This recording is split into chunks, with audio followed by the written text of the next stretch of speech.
Hello and welcome to the Industry and Esports Insider podcast, where I speak to people about the esports sector.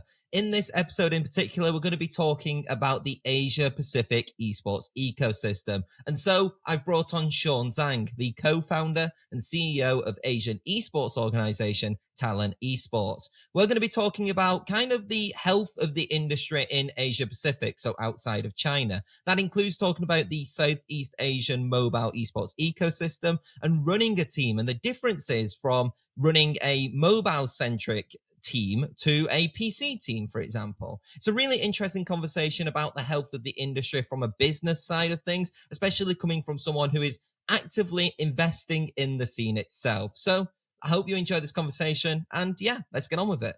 So Sean, it's a pleasure to have you on the podcast. I think first and foremost, could you please just tell the audience a little bit about yourself and about TALON Esports as a whole, and then we're going to jump into the world of esports and the esports climate and have that, discussion that I've been waiting to have. Yeah, thank you, Tom, for having me on today. Hi, guys. My name's Sean. I'm the CEO and co-founder of TALON. TALON is essentially a two-part business. Firstly, we own, operate, and manage a whole bunch of esports teams across Asia Pacific. Currently, I think it's 8 professional teams in sort of 7 different markets, including Korea, Taiwan, Hong Kong, Macau, Thailand, Philippines, and recently just Indonesia as well. We manage quite a broad portfolio of games covering PC, console, and on the mobile side, simply because of the scattered sort of interest throughout Asia Pacific and when excluding China. Secondly, we own a creative agency that essentially helps to support brands who are looking to enter the gaming and esports space. It's a full turnkey agency where we help them activate specifically in Asia Pacific. So those are the 2 core businesses. I guess most fans will probably know us across the esports team side. We actually have an agency business as well that does a lot of work with different brands throughout the APAC region. Yeah. So I can't wait to delve into all of that. And I guess it kind of goes into my first question. It's a bit of a hard-hitting question first, I guess, but like there are a lot of discussions about like the health of esports right now, particularly in Western markets. This so-called esports winter is the term that is used quite a lot. But I think from your perspective, I'd be really interested to know, like, what is the health of the esports sector in Asia Pacific outside of China? Because obviously China is its whole other ecosystem. But is it a similar story with kind of a little bit more of an economic downturn in esports in Asia Pacific? If you look at how most of the esports teams, I guess, are funded in Asia, it's very similar to the West, where you have a lot of venture capital money or sort of high net worth individuals funding the esports industry. And I would say there are a lot of similarities to, I guess, the winter that exists in Europe and in Western markets right now, simply because I think the interest and the valuations that were previously held for a lot of these teams has dried up, or just it's not the same, right? Back in the heyday when we used to fundraise, it would be relatively easy to talk to investors and they'd be quite keen. I think nowadays, given sort of so much bad press with listings and teams going bust and things like that, and teams spending irresponsibly, would say generally the interest has probably cooled in that perspective. I would say the main difference is, particularly when you look at markets in Southeast Asia, it's just the cost of doing business to execute teams in those markets is significantly lower. So I would say the pain that the teams are feeling is probably not as bad.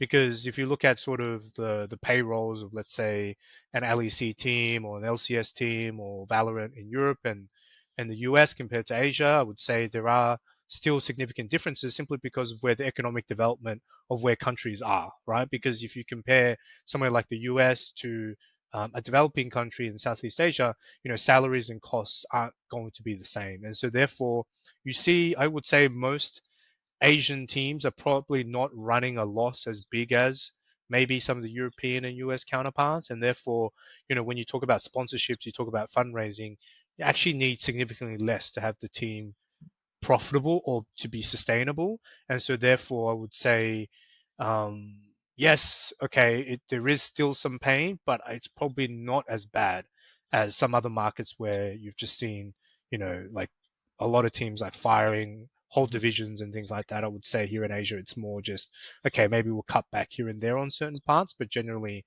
sponsors are still coming back. And I guess the sponsorship deal sizes that we need to sign to be sustainable is just lower.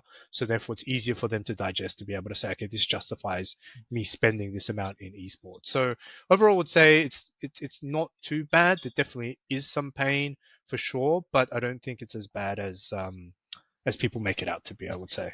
Why does it cost, like you said, significantly lower to enter these markets as opposed to the US and Europe? I guess cost of living maybe is one of those, but is there more than that, than just like, the location of actually the area? I would say, firstly, a big part of it is just the cost of living and just expectations for salaries and things like that. So, for example, if you're in downtown LA and you want to hire a graphic designer, there's a certain amount of money that you have to deploy in order to hire someone, because that person needs to live in a city like LA, let's say, for example, which is quite expensive, right?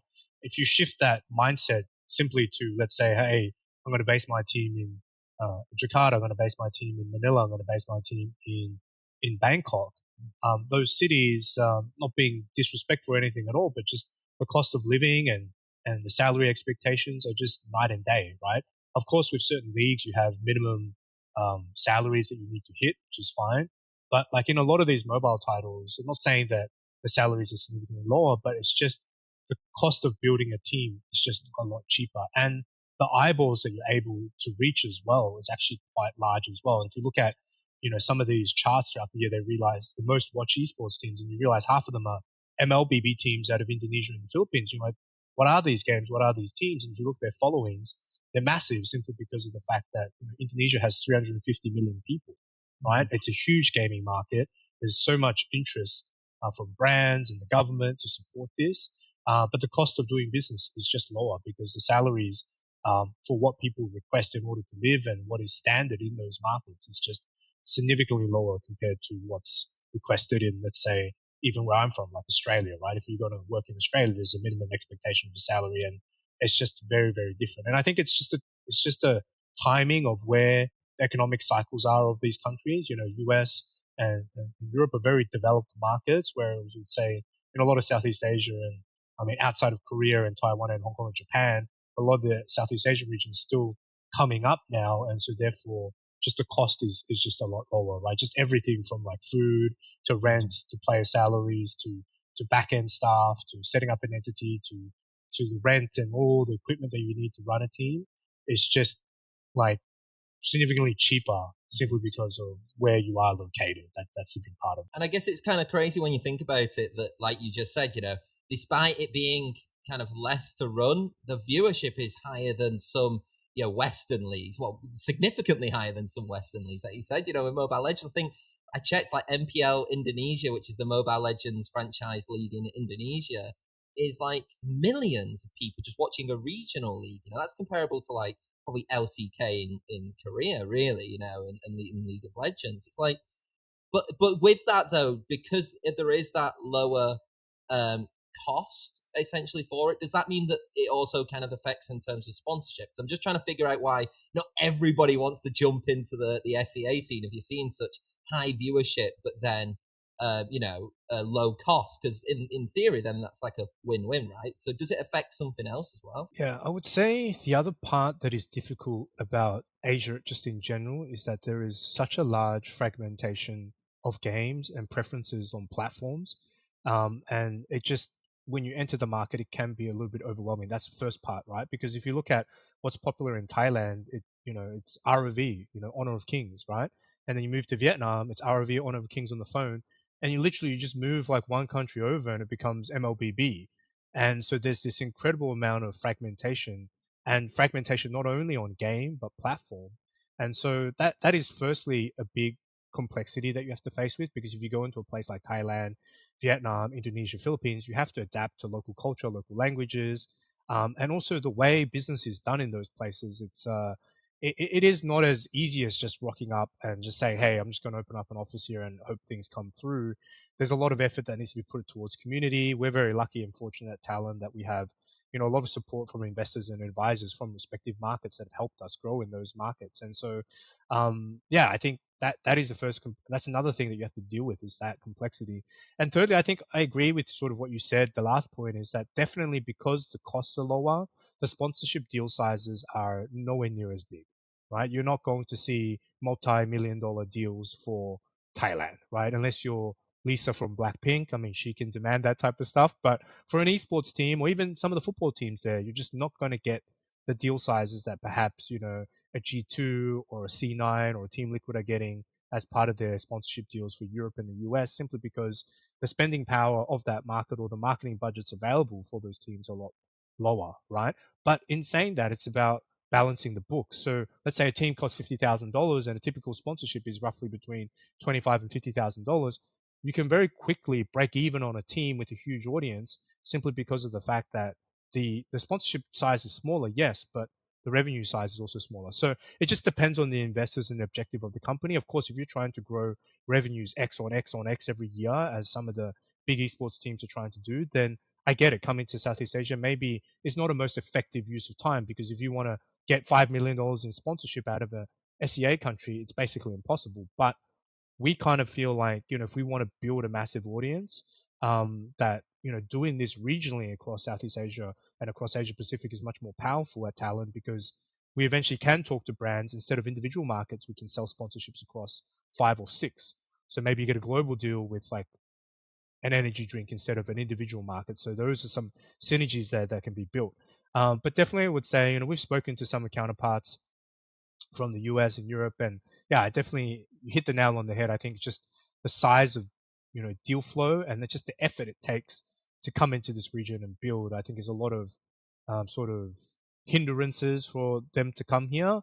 And also just the local presence and understanding is vital. And it's just complicated because there's so many different markets and small markets, and you kind of have to navigate them carefully to make sure you're doing the right thing. So um, pros and cons, but definitely the audience for some of these games are massive.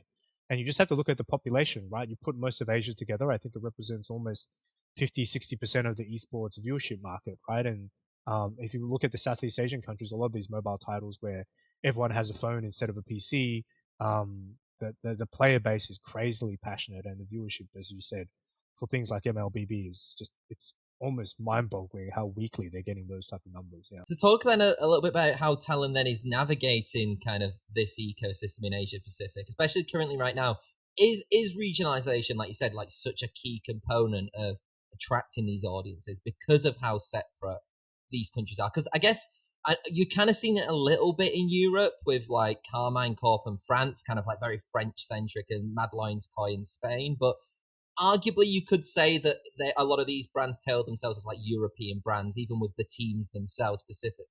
Is that different then in Asia Pacific? Yeah, I would say a lot of the APAC teams are focused on one market, and just are centered around that, because that's where their home is and that's where they're comfortable.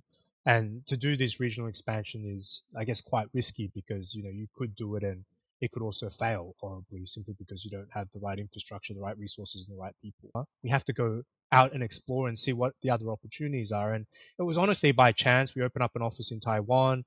Also realized that the market there is not like a huge esports market. Yes, there are a lot of people who watch, but can you build sustainability for a league team there? Maybe not. And so we opened up an office in Thailand, and we were able to generate significant amounts of revenue from our Thai operations. And we quickly realized that when we're talking to brands, one thing that brands have issues with in Asia is this fragmentation, right? And obviously there's interest for esports, but if you went to Gillette and you said, hey, you're going to manage 8 different teams in 8 different markets for an esports activation, it just sounds like a nightmare for them. But what we actually can provide, and you're starting to see this with some of our relationships, let's say with SteelSeries, where we started with one market and they were like, love what you do.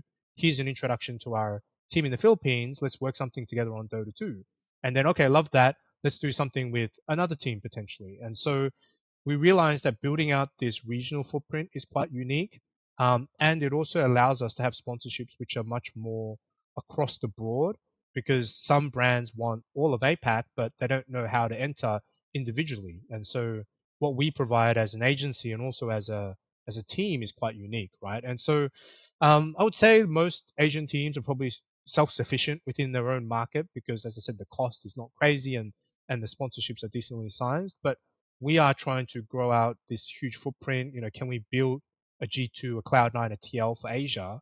And so we realized that if we start combining markets together, it actually gives us a big competitive edge and a huge footprint that a lot of brands are actually looking for, which is unique to us. We're not going to be the biggest in every single market. We're probably usually top 3, but our footprint in Asia is what I guess is the unique selling point that we have at Talon that we really try and push and develop, because you're starting to see some of that strategy take benefit, because some of the partnerships that we're discussing now are regional, not individual markets, which I think is a validation of sort of the strategy that we've been trying to do. I do want to talk about Talon's expansion into other titles. You're talking about like PUBG Mobile, how you went into VALORANT, how you're in League of Legends with PSG. But before we kind of jump into those expansions, I do want to talk about, was there any time you've had to pivot recently in the past like 12 months due to this kind of ongoing macroeconomic climate that esports has faced? I think from a pivot perspective, we've been pretty lucky that overall, like our financial position has been relatively sound since this whole thing started. So I would say the only major pivot that we've done was we did go quite hard into Web3 pre this whole, even let's say the crypto winter.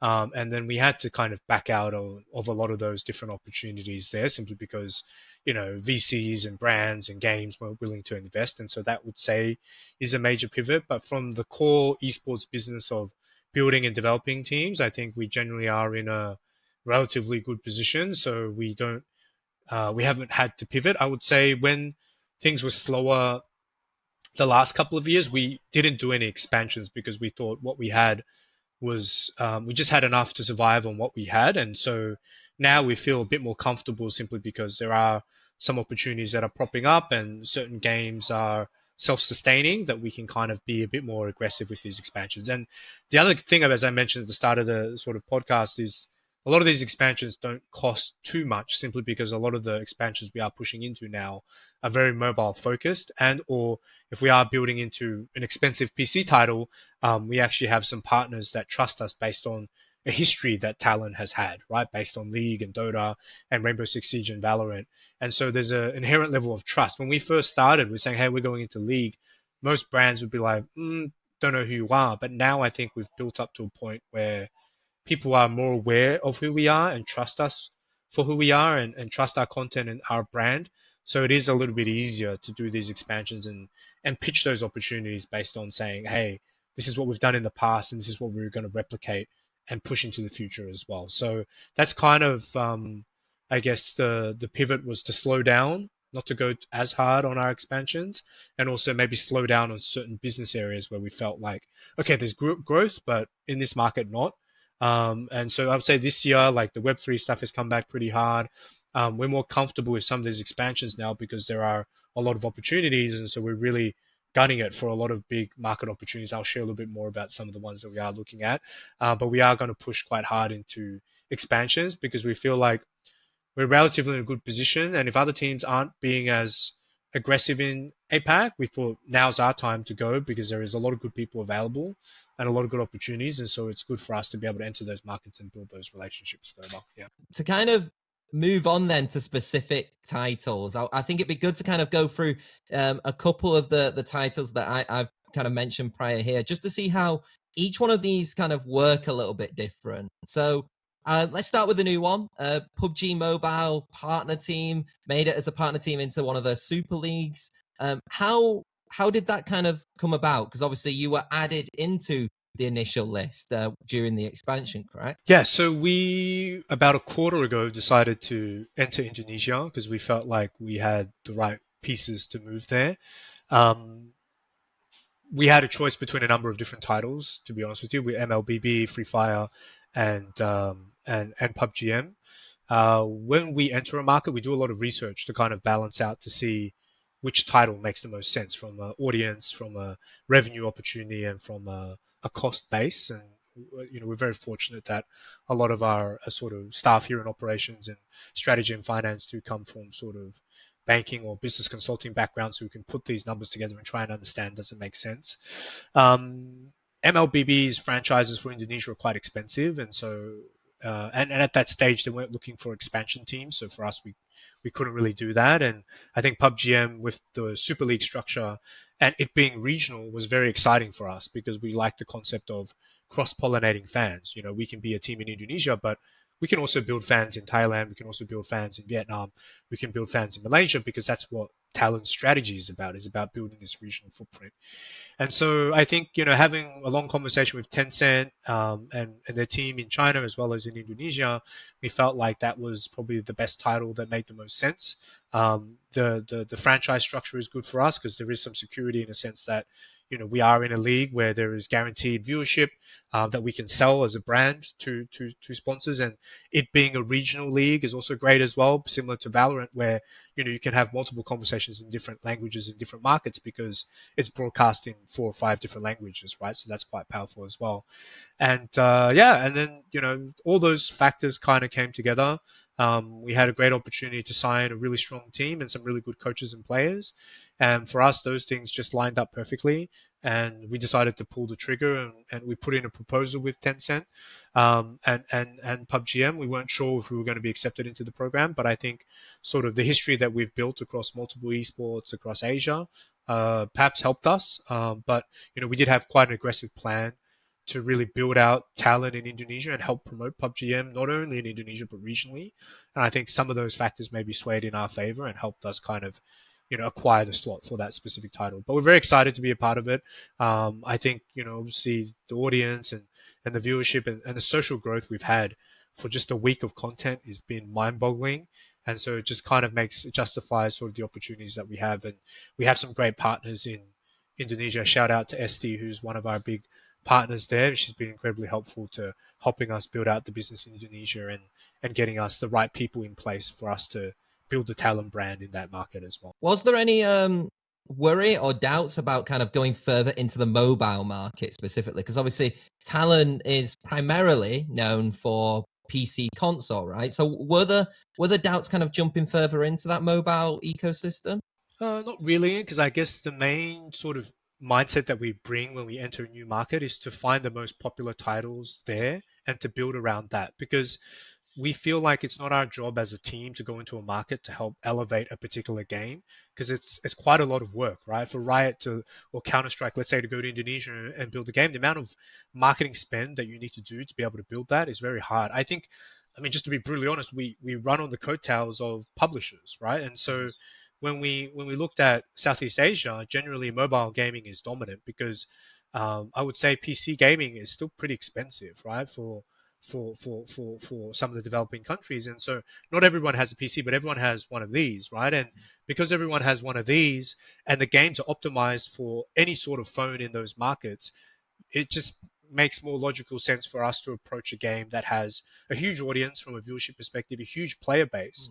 So it's just a lot easier for us to build a community and a fan base around, and then in turn sell more sponsorships and sell more eyeballs. And so no hesitation, because I feel like when you're in Asia, you have to pick and choose the strength of markets and what games are popular in those markets, and trying to force a title into a market where it's not as popular, it's kind of not our job, right? Our job is to kind of build teams that are hot in respective markets that are popular. And so it's like, just for example, if you're saying, can I build the most popular League of Legends teams globally from Indonesia with Indonesian only players? No disrespect to the Indonesian League of Legends community, but obviously the LCK and the LPL are the most watched leagues in the world, right? And maybe one day they can, but it takes a lot of effort and time. And I think it's a joint effort of the publisher and the team to do that, not just the team itself. And so our logic is find the most popular title, second most or third most popular title there, and build a community around that, and then slowly look at what other business opportunities or games we can look in that market once we have that one title settled. And so for Indonesia, we had 3, we picked 1 to start off with, and then we'll see what we can do in the future with additional titles in that market as well. Have you seen a difference from kind of running the PC side of Talon and the mobile side of Talon, are there innate differences in how you have to like market or build structures or build teams, or is it very similar between the two? I would say it's basically the same thing outside of just the hardware requirements. If you have five guys sitting around a dining table with phones versus five guys sitting in a training room with PCs each, the effort and time and the scouting and the recruitment and the marketing that we do on our mobile titles is exactly the same, simply because of the audience opportunity in Southeast Asia is and globally with some of these mobile titles is huge, and we don't want to miss out on that. And so it's the same. Would say probably the main thing is financially, probably the cost base and the revenue opportunities are a little bit different. But with the size of these opportunities, it can catch up very quickly. And I would only say the key difference is that maybe some of these mobile titles will just be very regionally focused. Like I don't see, like for example, will PUBG M be as big as a League of Legends globally? Maybe not, right? Because maybe mobile gaming is strong in Southeast Asia, in LATAM, and maybe some other markets. But you're not going to see PUBG M on the top of the charts on Twitch streaming in Europe or the US, right? Because innately everyone has a preference towards console or PC. So that's probably the main thing. But I would say majority of the way we run those teams are exactly the same. Content's the same, performance management's the same, the way we treat them is exactly the same. They're all athletes under Talon. So yeah, I don't think there's major differences outside of maybe some of the hardware sponsors you can have and some of the specifics how the office is laid out, but otherwise it's pretty much exactly the same. Yeah. It's definitely fascinating to hear, and I guess then to move on to probably one of the big expansions that you made last year was obviously being a VCT partner team for the Pacific League. A year on, how have you kind of found the experience of being in a partnered league? Obviously, I don't think the results are what you guys were exactly would have hoped for personally, just knowing from speaking to you. But how was it from like a more business structural standpoint? Have you seen it help the ecosystem a little bit, or alternatively, have you seen it kind of restrict the ecosystem? From our perspective in Pacific, I'm not going to speak for Europe or China or for the US. I would say the direction that Riot has taken in regards to building sustainability for the esports ecosystem with Valorant is if I'm allowed to swear, is effing fantastic. For us, I think like the way they've structured it is really good. They're always open to feedback, and I think there are multiple ways that teams can earn and grow and develop an audience, and also develop sponsorships, but also work with the publisher to help promote the game in those respective markets. We are assigned Thailand, and our job is to help promote the game in Thailand. And so, the amount of activities and activations that we did in that market during the VCT season in the first year is quite significant. But I think we are rewarded accordingly in order to do those things, right? And so I would say overall, like it's very positive for us. I think it's basically self-sustaining in itself, and we're trying to obviously costs will go up every single year because players and more content and streamers and we're all about that, and obviously we're trying to build more sponsorships as part of it. But I would say it's a good mechanism because okay, you can say yes, you're not paying $30 million for a franchise slot up front. Maybe the valuation of those franchise slots don't grow over time, and it's not an asset that you can hold on your balance sheet. But I think I would rather spend $10 million in year one or over 10 years to build the Valorant franchise in Pacific than paying upfront a large sum of money and then trying to struggle and figure out like where the cash is going to come from afterwards. So my view is if you look at sustainability within the ecosystem, I think the Valorant one is probably, at least in Pacific from what I'm hearing, is probably going to be the best. I don't know, obviously the cost base once again for Europe and the US is very different, so I can't comment on those. But for Asia, I would say it's a fantastic structure. And I think the teams are very incentivized to work very closely with Riot to help them grow the game and grow every component of the game because everything is aligned from that perspective. So as a portfolio of games that we own, it is probably one of the best mechanisms that we've seen.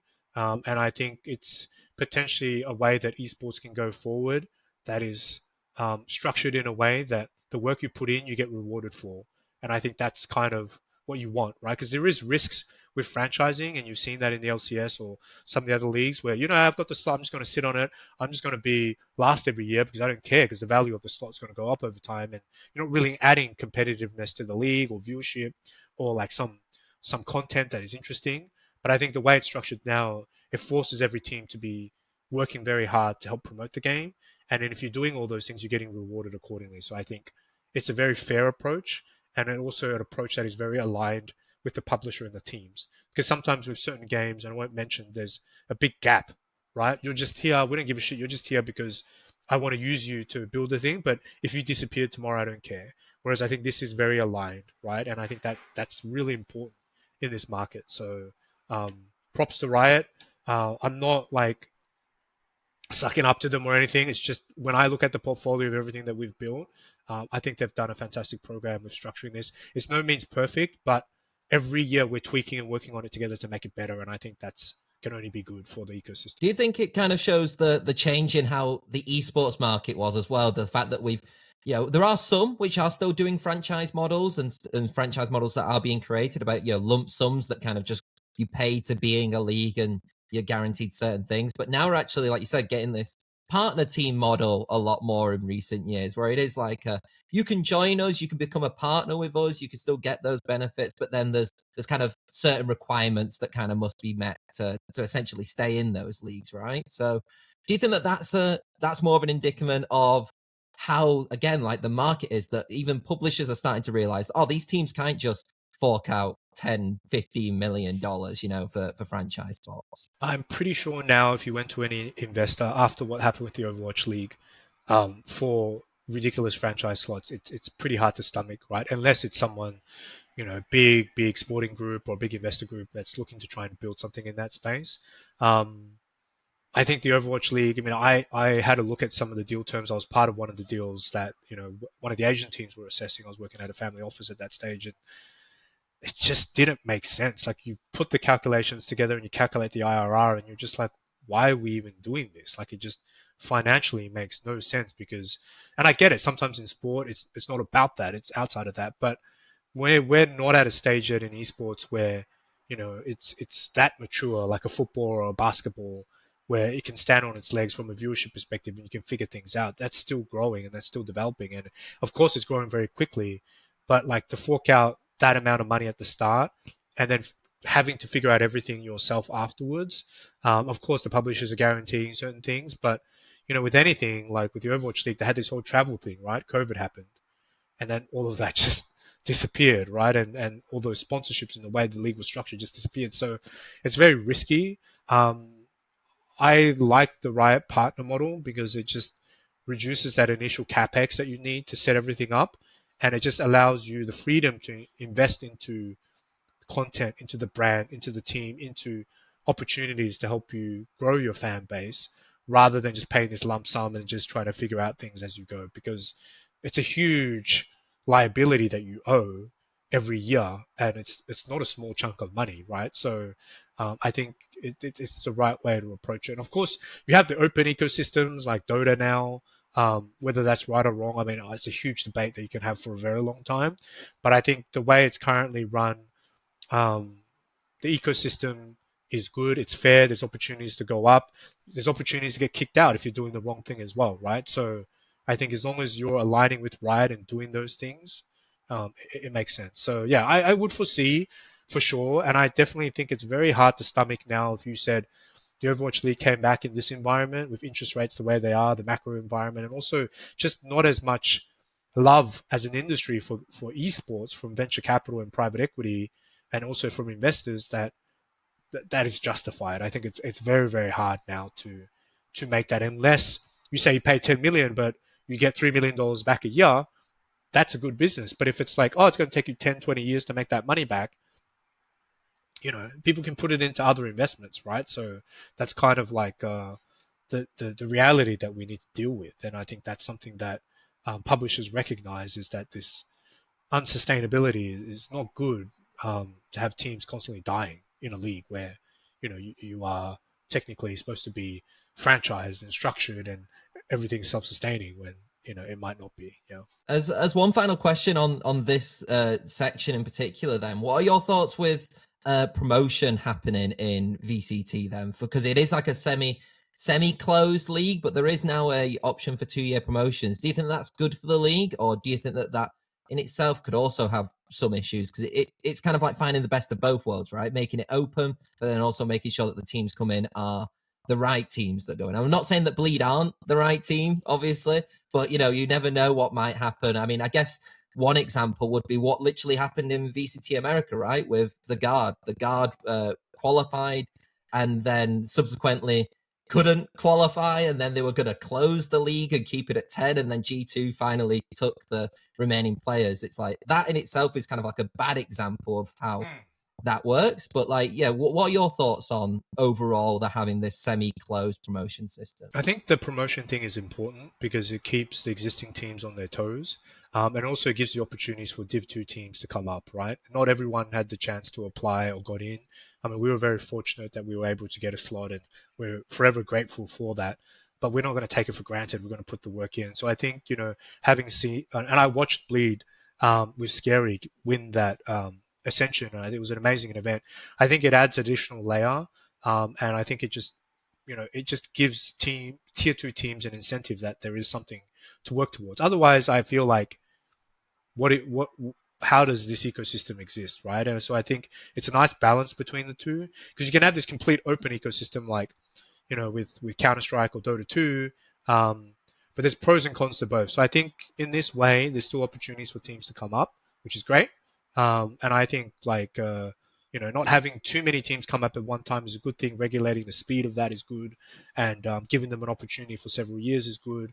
And so I think it's definitely not a bad thing, and it's justified. Those tier 2 teams that are winning and putting in the investment and getting everything right, then they should be rewarded accordingly as well, right? So that's kind of like my view to it. So for sure, this whole debate around what's the best, I mean, I have a lot of opinions sort of about the complete open system, particularly, let's say, with what's happening with Dota 2 right now.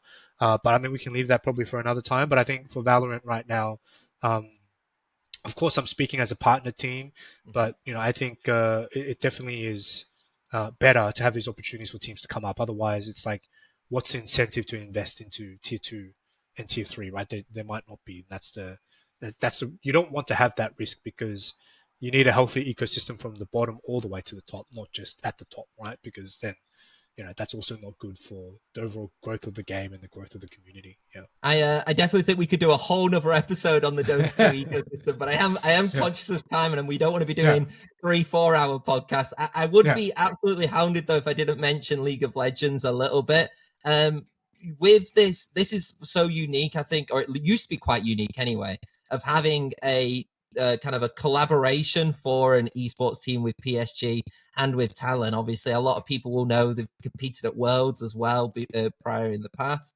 Like, firstly, just how did this kind of relationship kind of come about? And, and just like, why do you think that a relationship like that is actually so beneficial then, maybe particularly in League of Legends? Yeah, I mean, to talk about how it all started and where we stood and the opportunity with PSG when it first started, I'll just give some context around that. So we started a conversation with PSG via actually our friend Alan, shout out to Alan from Garena in Thailand, who had met one of the representatives of PSG. And we started to have a conversation. And initially, it wasn't even about League. It was about another game entirely. And that didn't quite work out. And we kind of pivoted towards League of Legends. At that stage, we just entered League. I would say no one probably knew who we were because we were brand new in the PCS. We just won our first split. Actually, we won the first split we joined. And then the partnership with PSG, I think, was incredibly beneficial because obviously PSG as a football team is globally known. And they really helped us put us on the map to really chase opportunities throughout the region. And so now we've continued the relationship with them. I would say it's more of a partnership than a sponsorship. People think it's a sponsorship, but it's not. There's no, it's all working together to develop this. And, they support us on many things from merchandising, performance management, sponsorship, marketing efforts. And, there's a lot of things that we work on together. And there are some exciting plans that we are developing now about continuously building the PSG Talon brand into additional titles, into new markets to help co-promote League in certain markets where the PCS is moving towards, right? We saw the LJL and the LCO join the PCS. So naturally for us, PSG being such a big brand in Japan, why can't we promote, cross-pollinate PSG talent content in Japan, right? That's definitely something that we could look at. And so I think PSG also with the signing of Kangan Lee is now in Korea is developing a huge fan base. It's the most, I think it's the number one most sold jersey in PSG history, right? And they're getting Korean sponsors, they're building opportunities out in those markets, and it's good for us because we can build these across multiple markets. And so I would say the PSG team is very open to esports, which I would say not every football team is. They try to make an effort to understand and be open about leveraging the brand to connect with gamers. And so for us, it's been, a solid relationship and something we want to continue. And maybe it might, extend into some other titles soon. I don't know, maybe. But, we are working with them closely, and we feel like, it's a great way for them to access Asian fans and there's a big focus for them as well now with the signing of Kangan Lee. Obviously, there's a huge Asian viewership now for League On and when PSG plays because of, them having such an amazing player on their team now. Yeah. Is there as a final question, because I know we've got to wrap up soon, is there any titles in particular that you are looking at? Maybe not looking to maybe exactly expanding straight away, but you're looking as kind of titles that are on the rise or thinking about jumping in? Yeah, there's a couple of shooters that we're looking at, and I think if you look at our roster, it's really easy to differentiate what games are left, right? So definitely looking at that. We're very excited by those opportunities. I grew up playing one of those games, and that was my first competitive title. So to be able to enter that market and also potentially the market where I grew up in to help support that scene is very exciting for us. It's something that we're definitely looking at. So there's two shooters that we're looking at the moment, and I think it's pretty easy to differentiate. We are looking at some additional mobile titles in markets in APAC as well. We are looking at some huge markets with massive populations and trying to see what we can build in those. So definitely on the Battle Royale mobile side is still things we're looking at, and a couple of shooters on the PC side, which we're currently looking at as well to expand. But we'll share more, but I think that kind of gives away a fair bit already. So it's not too hard to just by elimination process to see what other games are left in Asia that are popular that we can kind of build out. Sean, it's been an absolute pleasure speaking to you. Do you have any final words just about the whole conversation as a whole, or about just being on here and having a chat about esports? Sometimes it's just great to do that, right? Yeah, no, I appreciate Tom and Esports Insider. They've always been so helpful to us and helping us connect the sort of stories from Asia to the West as well. And so yeah, always great to be here. Always happy to chat more and help connect the dots for people who want to understand sort of what it's like to run the esports business here. I think it's a very exciting space here in Asia. There's so much viewership, so much audience, and there's some amazing teams here that people haven't heard of, and it'll be exciting to see them grow. And I think with a lot of the other things that are happening in the Esports World Cup and things like that, there'll be a lot of opportunities for teams to shine from this region on a global scale as well through different titles. So yeah, super excited to be here. Always great to chat with you guys, and always very insightful as well. So I do appreciate it. Thanks so much for coming on. And yeah, we'll make sure to book in number 2 a little bit later on to talk about Dota 2, right? Yeah, sure. Happy to do so. And that was my conversation with Sean Zhang from Talon. If you do like these conversations, then don't forget to check our other episodes, whether that be on YouTube, where you can also leave a like and subscribe, or through Spotify, where you can leave us a follow as well. But until then, though, I'll see you next time.